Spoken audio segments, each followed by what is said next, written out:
Coming up, clinical hypnotherapist Adam S. Adams discusses worthy or deserving.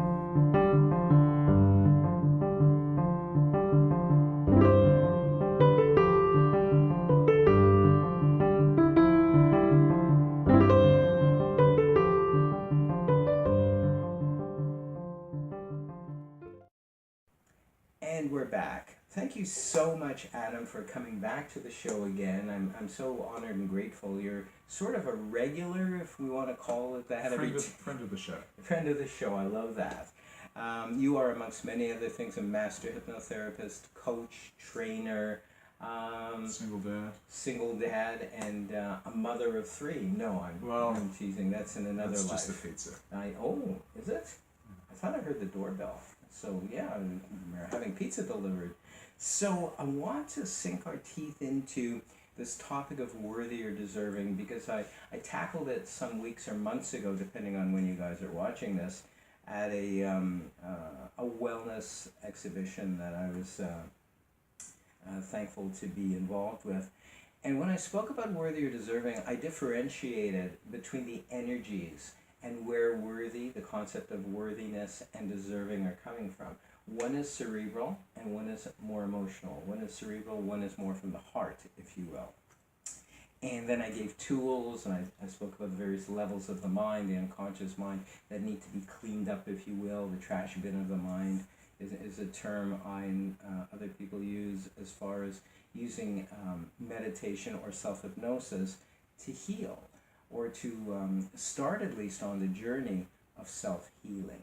And that was something we tackled on another show that you were on of mine recently about self-healing. I like to give my clients, patients, and students the responsibility. I like to put it back out to them. I'm merely the facilitator, and then they have to run with it. They either have to do their homework or they have to allow themselves time to look at their life and process whatever tools I gave them or whatever assignments they were given. The healing is kind of up to them.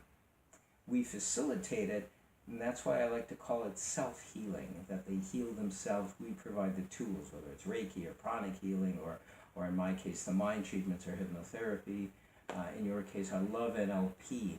And I love the way you tackle, you see what I did there, I'm segueing already. I love the way you handle NLP, the way it was originally intended. It wasn't a structured thing. It was kind of like suggestibility. It was kind of like, I'm remembering a story that I read a long time ago about the genesis of NLP. I believe it wasn't called NLP back then at that moment. But there was a child that was a bedwetter, and the dad brought him to this doctor, to this therapist. Right. And the doctor was dropping words like, oh, you're strong, you're pretty strong, and oh, your muscles must be pretty strong. And he planted these ideas over time, over visits, so that eventually the child felt strong on a conscious and unconscious level and was no longer wetting the bed. And that's a long-winded way for me to explain kind of how you do it. Hanging out with you, for lack of a better term, as a friend or a compeer, or even as a patient, if I were to come to you, you're very subtle the way you do your work. It's not this sometimes hit them over the head unless they need it. Sometimes, and not all the time. Directness is the right approach, and sometimes you have to build rapport, and you have to build trust, and you have to build demonstrable competence. So for me, I know that, to get back to the topic at hand, I know how good I am. If you haven't worked with me, you don't. And yes, I've got a lot of certificates I can wave at you, nearly 60, and that can get exhausting. But you need to know that the person you're working with sees not just their worth as a coach and a therapist, but is doing it to help you recover your worth. Because when you feel worthy, you're far less likely to develop. I mean, there are exceptions, but in many cases, you'll be able to avoid illnesses and all kinds of unnecessary trauma. Because you won't settle for less. If you feel worthy, you won't take the job you hate. If you feel worthy and deserving, you won't be in that relationship that's settling for the kids or for the, for the money or whatever it is. And I'm just as guilty as anybody else, so I want to be clear on this. I'm not sitting on a mountaintop casting lightning bolts of wisdom down. If I have any wisdom, it's because I've made mistakes, and lots of them I might add. And certainly in the business of relationships, lots of them. But I like to learn. And so I like to take setbacks and get some additional training, reframe, get some new perspective, and get out into the field and get my hands dirty again. And that's how it works. So to bring it back to your point, worth is important. It's absolutely critical. Now, worth is, and this is worth mentioning, especially given the zeitgeist, worth is not the same thing as title. Worth is not the same thing as bank balance. Worth is not the same thing as any of the things we normally get, car, big house. You are, if you're a spiritual or even a religious person, a child of God, or an aspect of God, if you're a more advanced level of theology. You're a tiny piece of God. You have as much right to be here as anybody else. I'm no better than you. I'm no worse than you. We are all aspects of divinity, having an experience of ourselves. And that's our prayer back to the divine. Now, if you're not religious or spiritual, your worth can be determined in a different, more psychological, scientific way, which is that you're not born to be better than somebody. You're born to become your best you. And so the process of developing worth is a process of returning to the understanding that you matter, that you have a purpose here. And it's not for me to tell you what your purpose is. People think often that a hypnotherapist, I'm sure you've had this, as a hypnotherapist or a coach, we have the received wisdom and we're going to say, oh, you need to do this and you need to do this. I'd actually disagree with that. I'm a lousy sheeple. I would say to you, the problem you have, having never made, is you must reinvent better. The problem is that you're stuck in one spot, consistently singing the same old song again and again and again, and wondering why you're bored, which leads to low energy levels, why you're miserable, because you're not honoring yourself. So your worth is that you can get out and make anything happen. You can make anything happen. And when you were a kid, you knew that. You didn't need to tell. Every kid knows this. They're going to be an astronaut. They're going to be a space invading guy, or Pokemon hunter, or whatever. I mean, I'm showing my age here, but the reality is you can still do it. That old thing about old dogs and new tricks is baloney. You can, when you understand your worth, create your own life. And I guess on a more fundamental level, that's what we're talking about today. Yes. Your right to create the life that really, really makes your heart and soul sing. And for most of you, I'm sorry to tell you, that's not happening. I wish it was. The world would not look like it does if your soul was singing when you went to work, if your soul was singing at the romantic partner that you have, if your soul was singing at your contribution to society, community, your children. But it's not. And for many people, that is not a value system that is contemporary. That's a mistake, in my opinion. I agree, totally. If your soul is not singing, and I love that term, by the way, what is stopping it? Usually yourself. Right. And I hate to lay blame on ourselves, but really to take responsibility is the most important thing. We can blame our parents. We can blame abuse. We can say, oh, they've driven me to alcoholism, or they've driven me to drug abuse, or they've driven me to low self-esteem, blah, blah, blah, blah, blah. But we have the tools, both internal and external, to relinquish these so-called issues, these hindrances to having our souls sing. And you are one of the greater facilitators of that process, if I might. That's very kind of you. If I might say that.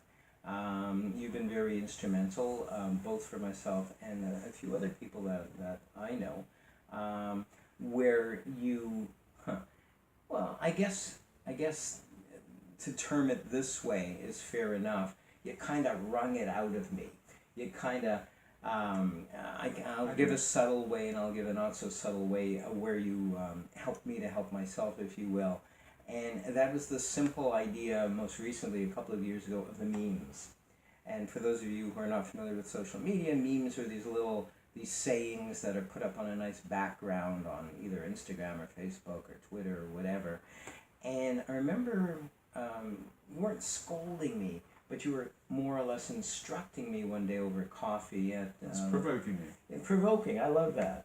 I provoke. He's a provoker. I'm a provocateur. Professional. I'm a professional provocateur. Exactly. I challenge, I stimulate, I take a heavy mallet to fixed ideas and concepts that don't serve. And with some people, such as myself, that's necessary. I'm sure you could have been a little bit more heavy-handed. Sure is for me too. But your intuition kind of knows just how hard or not to go on the person. And with me, it was greatly appreciated. You kind of hit me over the head, metaphorically speaking, and it's kind of like I woke up. It's like, yeah, I have so many books out. Why don't I quote myself? I'd be lying if I didn't say your work didn't inspire me online. I believe you had posted some sayings and some wisdoms by Adam S. Adams, and I kept digging up other people's wisdoms, right. which is still happening on social media, and there's nothing wrong with that if it inspires others. But you more or less said to me, "Hey, Mike, you've got all these books. Surely, or Helen, surely there must be something out of there." And you know what? You got me started. You got me thinking, and I couldn't stop. And the result was not only a couple of years of these memes, these sayings, these whatever you want to call them, of wisdom from myself, but also a collection. I believe, the book is called Higher Thought. It's on Amazon. There's a shameless plug of some of these memes that I've posted. And it's not, I don't know if it was you who was talking recently about dumbing down. No, it was a magician, Probably. a professional magician from Toronto. And I follow him on all social media. And he was saying, do not dumb down. And I'm afraid that I'm guilty of dumbing things down a little bit because this can be very heady. The subject of hypnotherapy, of philosophy and whatnot, and a lot of people either don't get it or don't want to get it. It's like they just want to feel good, and you deserve to feel good. And we're here to show you how you can feel good or facilitate a way. Let's pull that back a little bit from a moral judgment about what you deserve. That's, as a dad, when I talk to my son, oh, you've done this, therefore I'm going to reward you. In fact, most systems of theology are on that basis. They're reward basis. Do this, grab your holy book, attend church twice a week, and when you die, God will love you. I have a different view on that. And it's a psychospiritual thing. As a father, I project my love for my son to God. My son doesn't have to do anything for me to love him. I just love him. Great that he achieves things, great that he's become a wonderful person, but I'm always going to love him. So I have to believe that if there's a higher consciousness, an ultimate spirit, whatever you want to call it, Allah, Jesus, whatever works for you, it has to love me just because I'm me. Now, the important part of that is, we talk about self a lot, but self is an illusion. Self isn't real. Self is the mask you created to deal with reality when you were very, very young. And part of the problem is that you've become so convinced that yourself is real that you forgot who you are. It's true for me too, a voyage of discovery that is ongoing for me. So I make no representation that I have all the answers. I make no representation that I'm perfect. I make no representation that I'm the wisest guy in the world. What I can share with you is this. You become who you spend time with. So, having good friends like Mike, 20 books, I want to hear his wisdom. 40. 40. Over My 40. God, well, it's been a while. It's been since the first season. The point is you become who you spend time with. In technology, they have this wonderful expression, garbage in, garbage out. So you turn on the TV, you watch Dog the Bounty Hunter, you watch some reality TV shows. That's not enhancing your ultimate you. It's mindless entertainment. Sometimes that's okay as a switch-off mechanism. I love watching superhero movies with my kid, and at the end of it, I can't remember what happened. There were some bombs, some guns, something happened, some dudes in tights, flexing muscles. It was great. It's entertaining. Does it raise me up? No. For that, I go to books, like the books that Mike is talking about. 40 of them. Now, it takes no small amount of research to write one book. To write 40 of them is quite something. So that's the kind of person I want to spend time with. I'm not going to grow if I spend time with people who only know about the hockey or the football or the soccer or whatever. Nothing wrong with that. I'm a football fan, I'm a rugby fan, but it's about balance and it's about growth. So what do I deserve? I deserve whatever I co-create with the universe. And if I don't co-create with the universe, then I deserve the nothing that I'm going to get. So that's less of a moral position than an understanding of how the universe can work through me in service to others. Dr. David Lieberman, one of the wisest guys I've met on my journey, likes to say that service is the antithesis of ego. And what he means by that is, people get into positions, I'm not going to name names, but they get into positions of power, and it's more about self-aggrandizement. It's about self-worship, and self-worship is, as the ancients said in the Bible, not cool. Thou shalt not worship graven images. Now, the graven image, this was a really insightful positioning that even most religious teachers don't know. It was not about bowing down before a mask of this god or that god, although that was common at the time. Yourself is the graven image.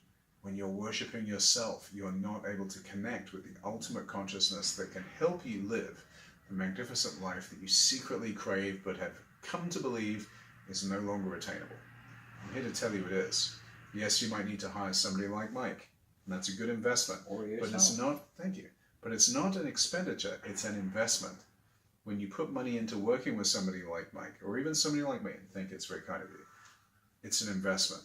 And it's an investment in helping you recapture, not even getting new, it's about recapturing the essential, true version of you. I get excited by waking people up. If you've seen The Matrix, I make no pretense of being Neo. I'm Morpheus.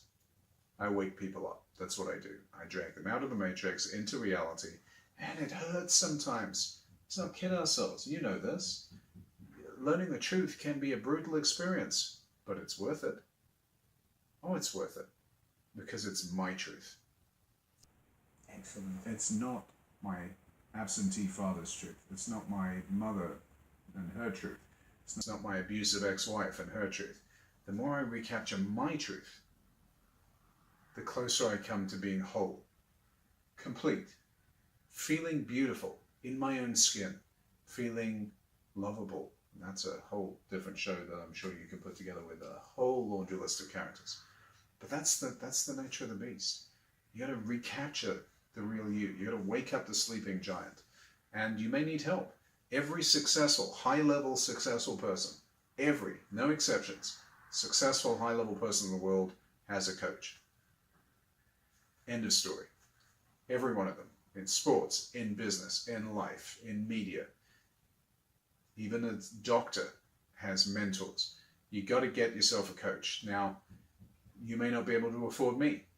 I'm no interest in being cheap, and I'm not going to sacrifice myself. Go to the Apple store, see how much you get when you say you want a sale item at the Apple store. You won't get one. You won't get one from me either. There are nonetheless coaches who rather generously given their tiny slice of the pie for not much. So there's wisdom available. There are public libraries available. You've got Mike putting together these wonderful broadcasts to share what he knows. And his encyclopedic knowledge is being distilled into these bite-sized chunks for you. So there are coaches, just like Mike here, who can begin that process of lifting you out of the stupor, the somnambulistic hypnosis of social conditioning, and back into a vibrant, rich, musical life. Very good. It's an exciting journey. It's not an easy journey necessarily, Right. but we can somehow make it pleasurable. We can somehow make it exciting. We can somehow ask ourselves and our higher selves the question, what must I do now? And go on this quest. Well, let me simplify it. All that sounds kind of abstract. I agree with you. I'm with you. It may seem a little abstract to you. You're in the wars, your relationship sucks, your marriage hurts, you're not doing well with your kids, your job is not paying you what you feel you do. All these things can be happening for you and be traumatic. Very traumatic. In some cases, more than you'd like to think, by the way, violently traumatic. So I'm going to share this with you. If you do one thing, if you take one thing from me from this broadcast to amplify the teachings that Mike is giving you, you become who you spend time with. If you can't conceive of all the rest, change the 5 people you spend the most time with.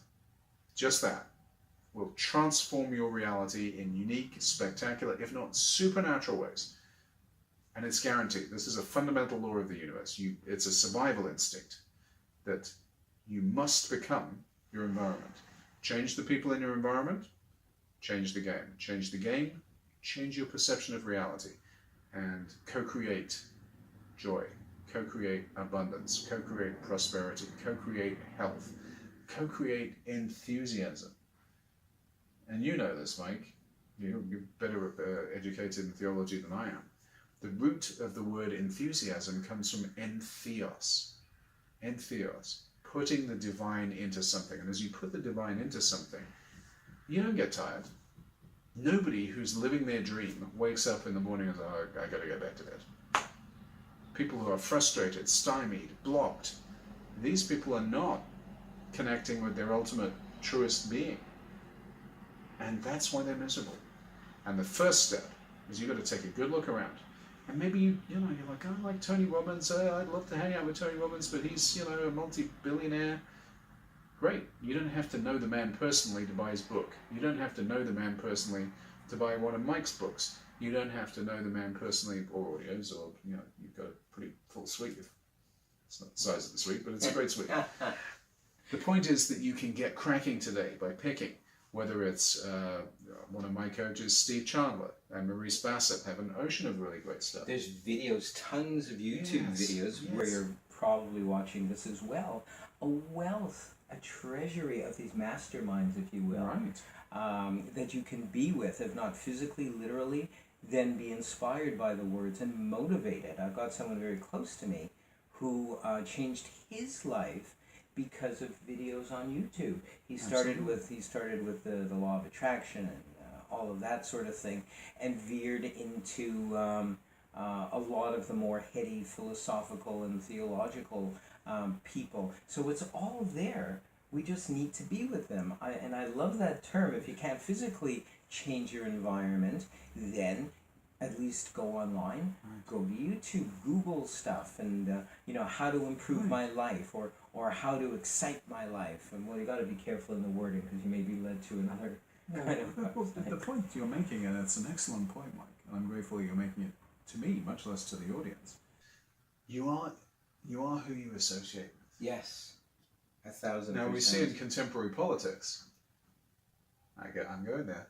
See in contemporary politics. You can stand there and say you're innocent of everything, while everybody around you is being convicted of all kinds of very serious felonies. Now, at some point you have to say no, it doesn't work that way. Until it was legalized, I couldn't have told you where to go and buy a joint. And truthfully, other than the legal place that I can go and buy a joint now, if I choose, I don't, but I could choose to go to, I wouldn't have known, because that's not my peer group. I don't know who's selling smack. I don't know who's, dealing there. I don't know these people. That's not my environment.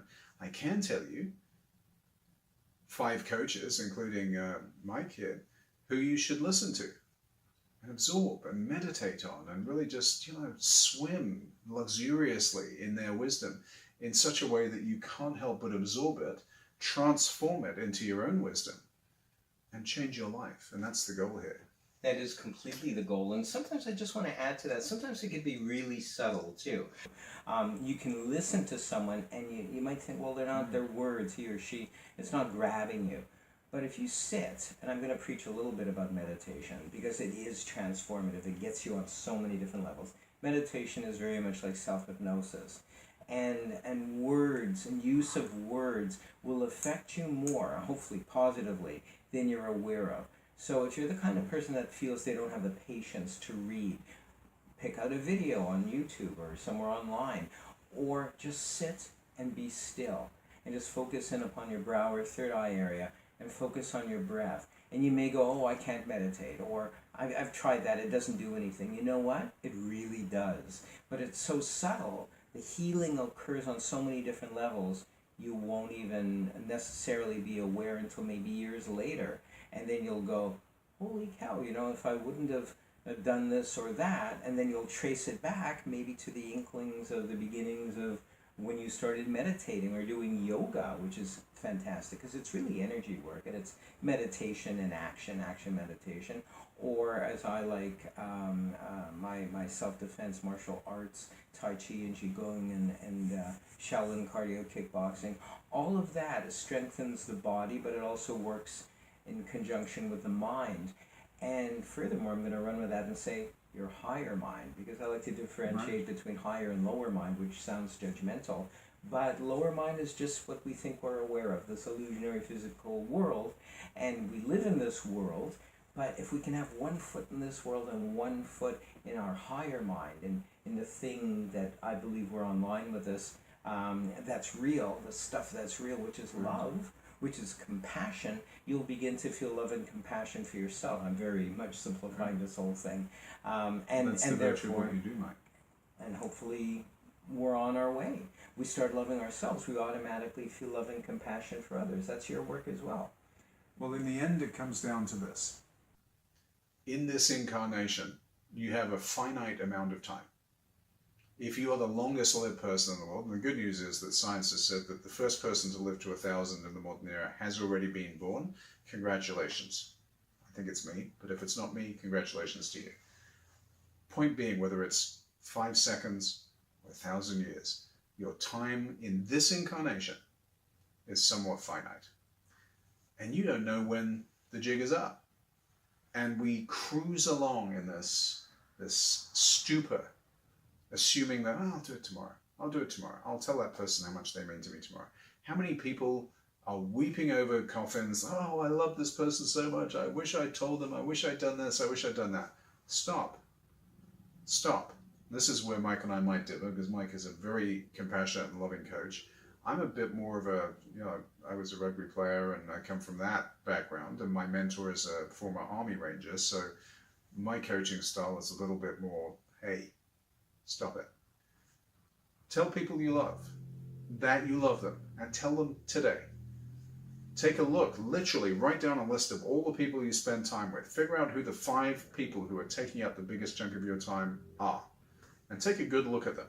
Really good look. Take a look at their earnings. Take a look at their morals and values. Take a look at the way they dress. Take a look at the way they smell. Take a look at where they're socializing and say, is this me? Is this the best I can do? And begin the process of changing that 5. And return yourself to a life that you actually enjoy. And tell people you love them. And I'm sorry to tell you, many of them won't be able to accept it because they're trapped in their own BS. Doesn't matter. You're not here to live their life. If they don't have the courage to pick a coach or a therapist to get to work, don't let that be your problem.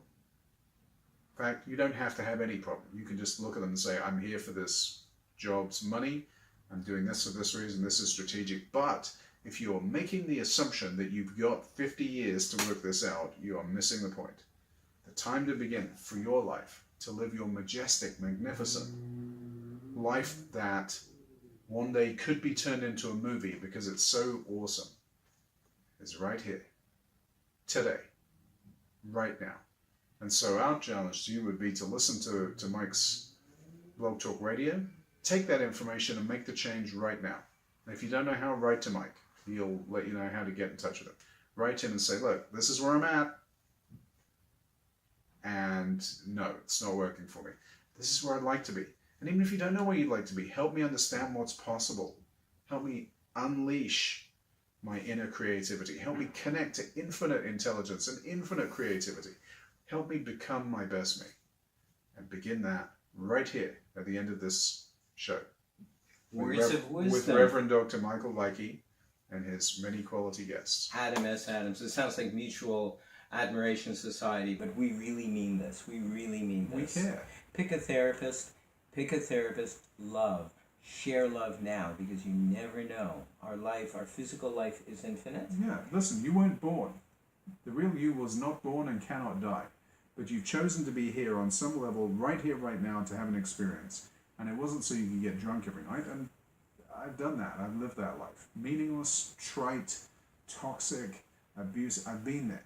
I'm not here to pretend I'm Jesus. I'm not here to pretend I'm some, figure of light.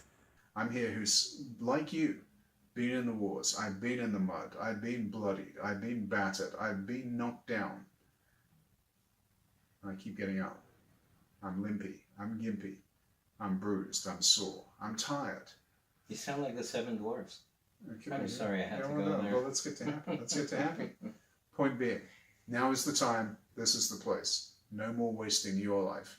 I see the value in you. I know Mike does. That's why he makes these recordings for you, is because he loves you and he wants you to have more, be more, do more, and love your life. Love your life. And it's my pleasure to come here and I'm so honored. contribute I'm this honored to have you again on the show, Adam S. Adams. How can people get in touch with you? I know of a couple of ways. There's LinkedIn, if you're familiar with social media, the business Sure. thing. Instagram. What's your handle? If you Google Adam S. Adams, you'll find me. I'm on Facebook. I'm on Instagram. My email address is adamhypnotist@gmail.com. But if you want to know who I am, then go to my Instagram page or my Facebook page. We're going to do self-hypnosis or a meditative treatment. Excellent. So stick with us and follow along with my words. Right here and right now, in the presence of the presence, we feel the peace, the love, the joy, the creativity that we are.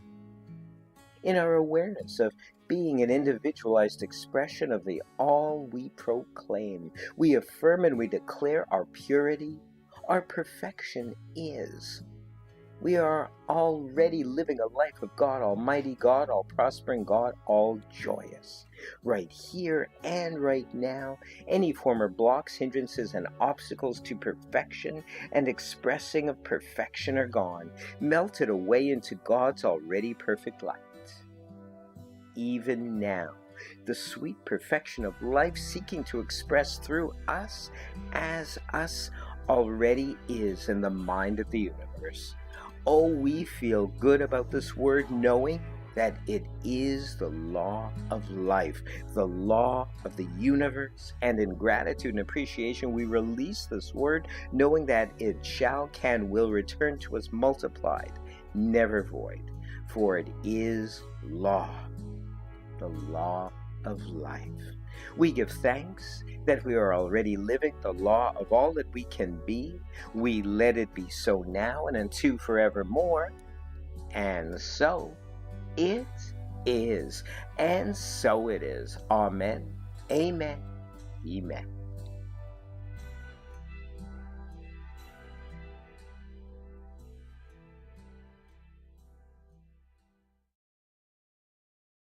Now in its 10th season, listen and watch Fridays to Dr. Michael's podcast and webcast on iTunes, SoundCloud, Mixcloud, Spreaker, Blog Talk Radio, YouTube, and Facebook.